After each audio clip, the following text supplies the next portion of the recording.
While Van Halen was running with the Devils, the Carolina Hurricanes will be dancing with the Devils for the last time this season. We'll talk about all of it on a Friday edition of Locked On Hurricanes.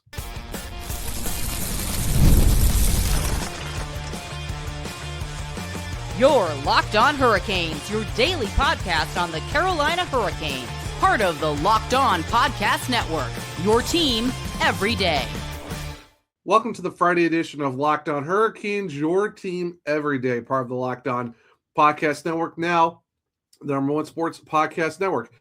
I'm your host, Zach Martin. I'm the credentialed Carolina Hurricanes beat writer over at the Hockey Writers, also the host of the Surgecast, which is a weekly Carolina Hurricanes podcast, along with all my duties here at Locked On Hurricanes. On today's show, we're going to preview the Hurricanes in their last regular season matchup against the New Jersey Devils. Already beaten them 3 times this year. Can they go for the regular season sweep?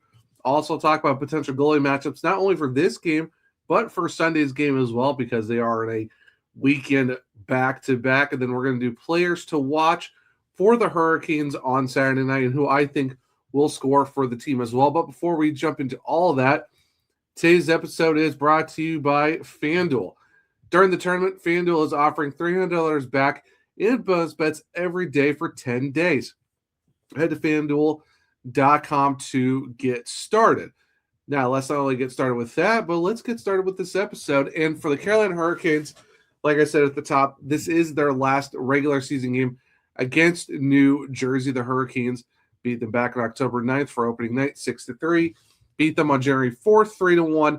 And then January 17th, 4-1. So the Carolina Hurricanes are playing some pretty dang good hockey against these guys, scoring 13 goals in 3 games against them while only allow 5. Now, the game on Saturday is a 5 p.m. start against both sides on March 28th.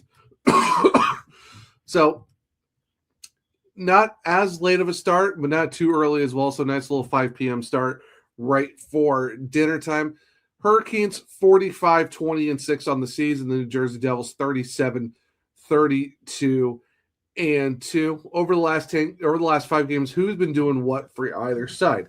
Well, no surprise for the Devils. Jack Hughes, 8 assists, 11 points, with Jesper Bratt with 5 goals. For the Hurricanes, how about Seth Jarvis? 6 goals and 7 points in his last 5, and Nikolai Ehlers with 2 goals. Now, how are both teams doing in their last 10? Well, the New Jersey Devils did play on Thursday night against Nashville Predators, winning again, so that's back-to-back wins for them. Lost to Washington, but then won 3 in a row before that. Overall, 7-3 in their last 10. The Hurricanes, 6-4-0 in their last 10. Did lose to Montreal the other night, but before that, they were on a 3-game winning streak. So pretty much even for both sides. Devils did, like I said, did pick up an extra one, but the Hurricanes are still playing some pretty good hockey over the last 10 games. Now, what does the tail of the tape say between both sides? And when you look at overall for the Devils, you're looking at a team who, special teams wise, is top half of the league. 13th in the power play, 22.4. Penalty kill is 13th as well at 80.1. So you're thinking, okay, well, special teams is doing pretty good, but how is their 5-on-5 play? Overall, goals allowed, they are 15th. They're dead middle, right in the middle of the league, almost dead middle at 3.03 goals per game. So they're slightly giving up 3 goals a game, but how's their scoring? Overall, they are scoring at 2.72 per game, which is 27th. So for New Jersey, they're kind of getting the goaltending, but not getting the support when it comes to getting pucks in the back of the net. That's where it's been kind of hurting this year. It's like that. When you hear the record of 37-2-2, it's like, okay, that's not terrible. You would think they'd be a little bit higher, possibly in the standings, especially in the Metropolitan Division. Well, when it comes to the Metropolitan Division, they are second to last, 76 points.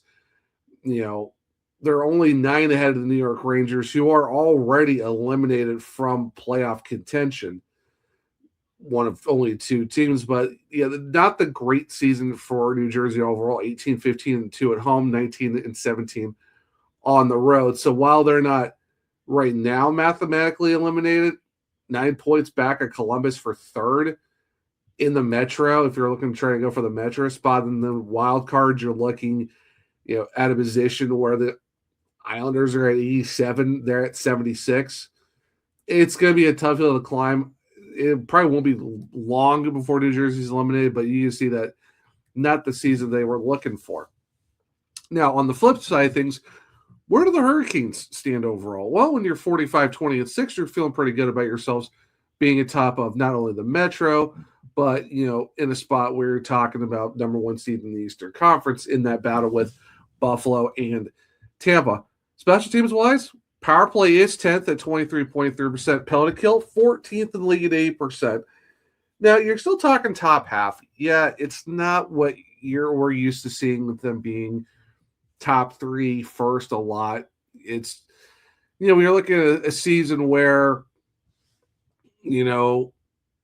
defense kind of got shuffled around a lot, especially early on in the year, with guys injured, more specifically, Jacob Slavin was hurt as well. That doesn't really help them, when it comes to their overall numbers. But I mean, at least they're down in the 20s. At least they're down in the lower 20s, closer to 30.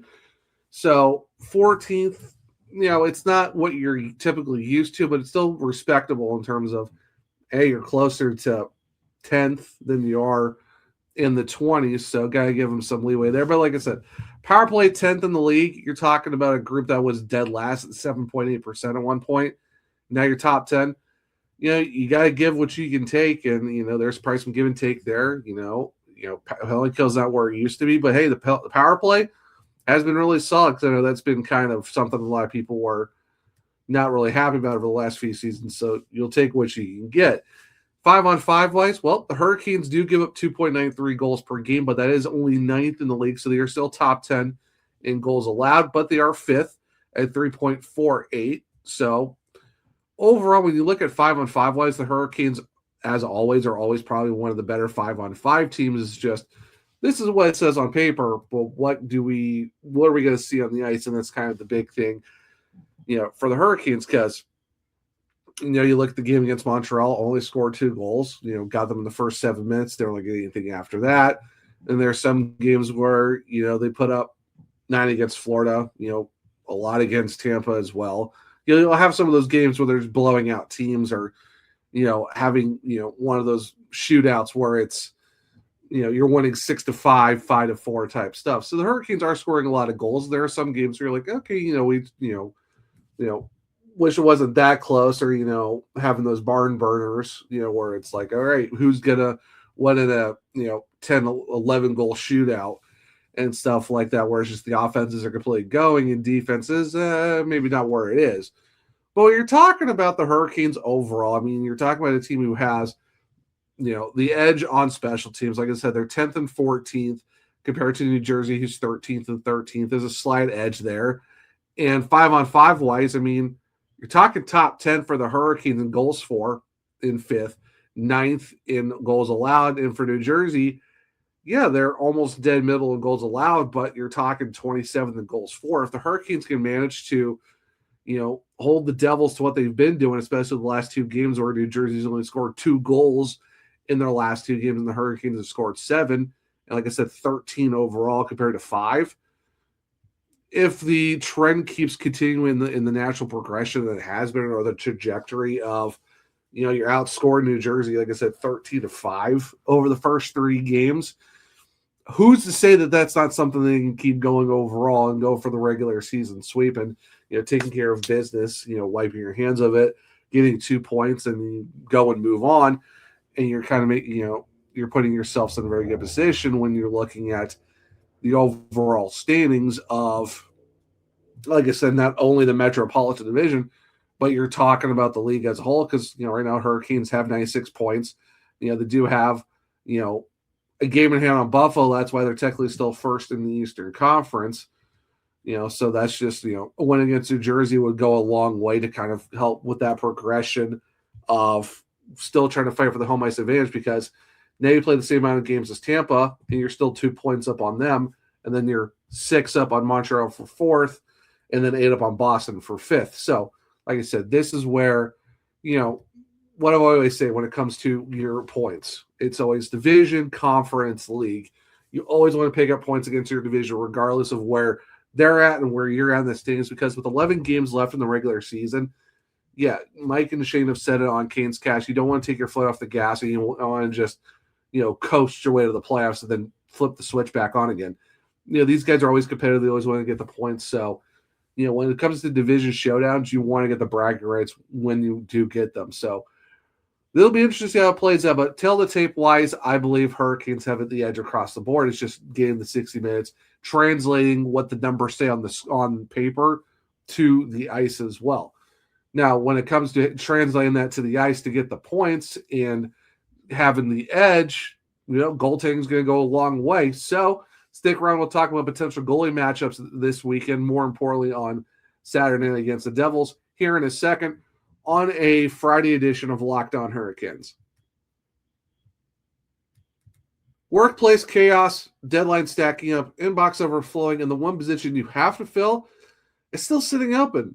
When the pressure's on and you need the right hire, this is a job for sponsored jobs. Indeed, sponsored jobs helps you reach the people who actually fit what you're looking for. Skills, experience, location, so you're not just hoping the right candidate stumbles across your post. And here's the stat that says it all. In the minute I've been talking to you, companies like yours made 27 hires on Indeed, according to Indeed data worldwide. So if you're hiring, spend less time searching and more time interviewing candidates to check all your boxes with Indeed sponsored jobs. Spend less time searching and more time actually interviewing candidates to check all your boxes. Less stress, less time, more results. We need the right person to cut through the chaos. This is the job for Indeed sponsored jobs. And listeners of this show will get $75 sponsored job credit to help get your job the premium status it deserves at Indeed.com/podcast. Just go to Indeed.com/podcast right now and support our show by saying you heard about Indeed on this podcast. Indeed.com/podcast. Terms and conditions apply. Need to hire? This is a job for Indeed sponsored jobs. Spring is a natural reset point. If there's one thing that can quietly cost business money, it's messy communication, missed calls, scattered texts, no clear thread of who said what. That's why today's episode is brought to you by Quo, spelled Q-U-O, the smarter way to run your business communications. Quo is the number one rated business phone system on G2 with over 3,000 reviews, trusted by more than 90,000 businesses. It lets your entire team share one business number so you never miss a call, text, or an opportunity. The whole team sees the conversation so nothing falls through the cracks. Everything lives in one clean thread: calls, text, and voicemails. It just makes your business feel more organized and responsive. Make this the season where no opportunity and no customer slips away. Try Quo free and get 20% off your first 6 months at quo.com/lockedonAHL. That's QUO.com/lockedonAHL. Quo, no missed calls and no missed customers. Don't forget to check out the Every Dare Club for ad-free episodes and access to a group chat with me and other listeners of the show. Tap the link in the show notes or the description to join the club today. Now, welcome back to segment 2 of Locked On Hurricanes, your team every day. All right, so we previewed the Hurricanes and the New Jersey Devils in terms of, who's got the edge, where the team's looking at the standings, stuff like that. Now, let's talk about potential goalie matchups, more specifically for this game, but also kind of touch on Sunday a little bit as well for the Hurricanes, because this is the first half of a back-to-back on Saturday and Sunday. Thankfully, both games are at home. Now, for the New Jersey Devils, you're looking at Jacob Markstrom, 22, 16, and 1. Goals against average of 307 and 884 save percentage. Jake Allen, 14, 16, and 1 with a 268 goals against, a 906 save, and a shutout. Now, that's listening to just Jake Allen's numbers, like, wait, he's got a 268 goals against, a 906 save. Why is his record 14, 16, and 1? That reverts back to their goals for per game, which is 2.72 and 27th in the league. Jake Allen's got you the numbers. His goals against is under 2.7, a 900 save percentage, but just not getting the support goal-wise that he needs. That's why his record's 14, 16, and 1. While Markstrom, is a little bit better in terms of his wins-loss numbers, but he, goals against 307, save 884. So that's where it's kind of the flip side for Allen, where he's doing his job but not getting the support. Where Jacob Markstrom's kind of having a so-so season, but he does have the record to prove it because maybe he's getting a little bit of the extra, support there, but it's kind of hit and miss. So, New Jersey played on Thursday against Nashville. They could go with either their opposite goalie of whoever they had against Nashville, but I could see the case where New Jersey's like, we'll just play with either one of them and go from there and see what happens. So I wouldn't be surprised if it is Markstrom, maybe possibly getting his 41st start of the year, or maybe it's Jake Gallen getting his 33rd. Who really knows? So I can see New Jersey going with any goalie in that matchup. Now, for the Hurricanes, this is where it's interesting because you had Freddie Anderson played the last two games, played, against Pittsburgh, did play against Montreal. Brandon Bussi hasn't really played in a little while, so if you want to see who you want to throw in net, I could see them going back to Brandon Bussi for the game against New Jersey on Saturday and then Freddie on Sunday against Montreal for the back-to-back because Rod said it with the fact that, you had 3 days off after Montreal. Freddie played really well against Pittsburgh. It made sense to go with him, for a second start, for 3 starts in a row. And then, give Brandon an extra couple of days off, and then, you go back to him. You have Bussi go Saturday, and then Freddie goes Sunday against Montreal. Now, Frederick Anderson, before his recent loss, was on a 5-game winning streak, 13, 12, and 5 with a 3.15 goals against and an 871 save percentage. On the surface, the numbers don't really sound good, but the one thing you're talking about with the Hurricanes is just, they don't give up a lot of shots. They do give up some high danger chances. And from what Mike said on the last Canes cast, it's this, and I agree with what he says here, is the fact that, when you get, 19 shots a game and you let in maybe 3 or 4, your numbers look bad. Or if you have, let's say you allow a 1 goal on 15 shots or 16 shots, that's still like a middle of the road 900 save percentage, or like 940, 950. It's not 972, 973 stuff like that. It's not some astronomically high number, even though you give up 1 goal where you would think it'd be a lot higher. But if it's only 14 shots, you're looking at, okay, those are your shot totals. So for the Hurricanes, for me, it's always save percentage is always a stat where it's like, where you guys have heard me talk about plus minus. While save percentage is a number to focus on sometimes, this is more, when in terms of the Hurricanes, is a context stat. How many shots have you given up in a game, and what's your high danger? Montreal had I think it was 12 to 14 high danger chances. I can't remember the number off the top of my head, but still, Hurricanes only give up about 19 shots a game, but a good majority of those, 12 to 13, those are high dangers. So the Hurricanes goalies don't get a lot of action, but when they do, it's one where they got to make big saves. And for Freddie, you're talking about a drive-by tip. You're talking about turnovers that led to breakaways and a couple of deflections. There's nothing you can really do about a lot of those goals. And then when you look at Brandon Bussi, it's like, okay, well, how come he's giving up a lot of goals too? Well, it's a lot of the high dangers, goals that, that he really possibly can't save because it's either deflections, tips, or, just one of those things where it's turnovers and you can get kind of left to dry. It's just the case of how it works out. So when you hear Brandon Bussi, he's 26, 6-1 with the 247 goals against and 896 save percentage and 2 shutouts, you think to yourself, well, how's it, his record's really high. His goals against is 2.47, but his save percentage is under 900. That's not good. Well, when you're looking at a league whose average save percentage is around 903, 904, 896 really isn't bad because you're, slightly below what the league average is. But you don't, and I've been saying this a lot recently, you don't fluke your way into a 247 goals against and a 26-6-1 record. Yeah, he had a small blip where he was on a 3-game losing streak. But for Brandon Bussi and Henrik Lundqvist even said it, you don't just fall your way into a record like that. Yeah, the Hurricanes are really good defensively, but there's been a lot of games this year where Bussi's had to bail them out out of certain situations, basically getting them on the bus and driving out of a loss and into a win.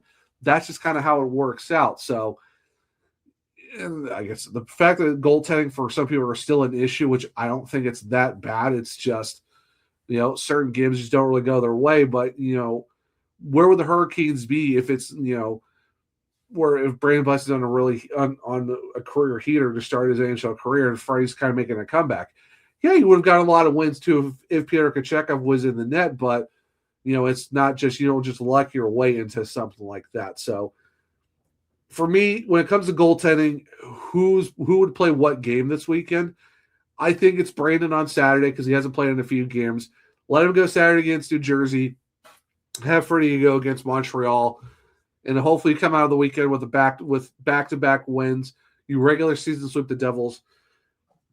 You beat Montreal, and then you move on to the next game because after this weekend, we only got 9 games left in the regular season, so we'll see how that plays out. Now, we talk about potential goalie matchups, but who are the players to watch and who do I think will score for the Hurricanes against New Jersey? Stick around. We'll talk about that in a second on Friday edition of Locked On Hurricanes. The tournament is here, and one of the best times of the year. Brackets, buzzer beaters, upsets. It's nonstop action from tip to final cutdown. And right now, FanDuel is giving new customers a way to stay in the action all tournament long. You get up to $300 back in bonus bets every day for 10 days. That means 10 chances to stay involved throughout the entire tournament. It's perfect for the tournament because every day there's something new. Different matchups, new storylines, more ways to get involved as the bracket unfolds. You can mix it up however you want. Game picks, features, or even same-game parlays for bigger potential payouts. So visit FanDuel.com to sign up today. That's FanDuel.com to get in on the action. Welcome back to segment 3 of Locked On Hurricanes, your team every day. All right, so we previewed the tail of the tape between the Hurricanes and the Devils. Talk about potential goalie matchups, not only for the game on Saturday against New Jersey, but who I think should go for the Hurricanes on Sunday against the Montreal Canadiens. But now, who are the players to watch for the Canes and who do I think will score for them on Saturday as they will be dancing with the Devils one last time this season? Now, overall, you really can't look past the fact that Sebastian Aho, 72 points in 71 games. He's been on an absolute heater as of late. He's only 3 assists away from 50. I think he's going to do it, and hopefully he'll get him closer to another 80-point season. You really can't overlook Aho on the season he's having. I'm looking at Seth Jarvis, 60 points, 63 games. Initially they thought he had his 30th goal of the season against Montreal. I think goal number 30 comes on Saturday against New Jersey and just kind of keeps that train rolling of back to back 30-goal seasons. And hopefully, I think he's only 6 away with 11 games left. I think there's a good possibility that he will get 35 goals this season. There's a lot of potential for him to do it, and I think he is going to do it. So I'm looking at Seth Jarvis to pick up his 30th goal of the season for the Hurricanes, and someone to definitely watch for sure. Nikolai Ehlers too, man. He's 1 point away from 60. He's at 59 in 71 games, and that's with him having a little bit of a long stretch without scoring goals or getting points. But I think with Ehlers, he's been worth every penny that the Hurricanes signed for him for 6 seasons. And after this year, you still got 5 more years left of this guy. He's just been showing why he was worth the ticket and made sense. He's been playing really well. With all the assists he's been getting, who says he can't get 3 more on Saturday against New Jersey to bump him up to 40? This has been a really huge year for Ehlers. I think it's going to keep rolling. So I'm looking at Aho. I'm looking at Jarvis. I'm looking at Nikolai Ehlers. If there's someone else to look to as well, I'm looking at the defense side of things. I'm looking at, Sean Walker, Alexander Nikishin, those guys. They've been playing really well. I think there's going to be some really good moments from those guys. I think you're going to be looking at Nikishin picking a couple more points to hopefully get to get 30 points in his rookie season. That'd be very huge for him. And then continue the Sean Walker tour of just being an underrated defenseman who's been playing really well for the Hurricanes this year. Now, to say all that, who is my prediction to score against New Jersey on Saturday? he's someone I haven't mentioned yet. And I think it would be, you know, something to say about the fact that, you know, be against a former team where he was an MVP. I'm looking at Taylor Hall. 15 goals, 38 points in 71 games this year. I'm looking for him to at least get one to bump him up to 16. This is a game where this could be Taylor Hall coming in and possibly putting up a multi-point game. Maybe a goal and assist, 2 goals and assists, a goal and 2 assists. Who really knows? But for me, if I'm picking someone to score a goal against New Jersey, I am looking at Taylor Hall. That would be very poetic, or in a way of just being like, if there's someone to score against them, why not the guy that got an MVP with them back in the when he was with them at the time? So I think that would be very fun to see how that happens too. So, like I said, if there's someone that I'm really looking at to get the job done against New Jersey, I'm definitely looking at Taylor Hall. But whoever, if you're watching on YouTube or if you want to hit me up on social media on One True Zach on X, let me know what you guys think. Who do you think will score for the Hurricanes against New Jersey? I would love to see everyone's picks. Is it going to be would it be Blake, Aho, Jarvis? Is it Svechnikov? Is it someone from the defense? Is it Blake? Who really knows? There's a lot of guys I think have some big nights for the Hurricanes, especially after Tuesday, where you'll get a couple goals, but kind of feel like they were due for a lot more. So, like I said, for me, it's Hall, but there's a lot of guys who can really take it up a notch and see if they can get the job done on Saturday against New Jersey. But like I said, with 11 games to go, right now you're still first in the East. You have the points percentage on Buffalo. You kind of just want to keep that train rolling. Get back in the win column, start racking up the points. You're so close to 100 again. You're 2 wins away from 100 once again for the Hurricanes. And you finished with 99 last year. Division, I'm not saying it's locked up, but you're feeling pretty good at where you're at. It's just, I still feel like first in the East is very, very important from the playoffs because you really want that home ice advantage. So, and you always want to pick up points in your division. And that's kind of the big thing that I think it's this time of year where you're like, yeah, you want to start resting games, but you don't want to go as hard. But I think just picking up division wins, getting 100 points, going for the Eastern, top spot in the East. I think that's something that's really going to make things interesting for the Hurricanes of what the mindset is with a handful of games left. Eventually we're going to see some guys from Chicago come up and get their opportunities and all that stuff. But I feel like when it comes to overall what the goal is, I think you still want to put yourself in the best spot possible when it comes to the playoffs because depending on who who the second wild card team is, regardless, I think the Hurricanes are going to do it. They're going to take care of business, hopefully in the first round, but I think they will. Regardless of who it is, I think you want to get that home ice because that's going to be very huge when you're talking, second round Eastern Conference final stuff like that because you want to put yourself into a good spot. And then depending on how it shakes up in the West, if you're first in the East and third in the NHL and something, crazy happens to where you get home ice, that's where, with 11 games left against New Jersey, this is where you want to do it. Sunday where you have 10 games left against Montreal, all those points are going to matter because you're going to put yourself in a good spot when it comes to some deep playoff runs and hopefully get you an opportunity where you get the home ice, not only first round, second round, but conference final, Stanley Cup final. That's where these games I think are really going to matter for the Hurricanes overall. But we'll see how it plays out. Got a couple games over the weekend. Hopefully we see 4 points out of Saturday and Sunday against New Jersey and also against Montreal. So guys, this is the Friday edition of Locked On Hurricanes. Thank you for making your first listen today. If you've known this episode, the Everyday Club is built for you.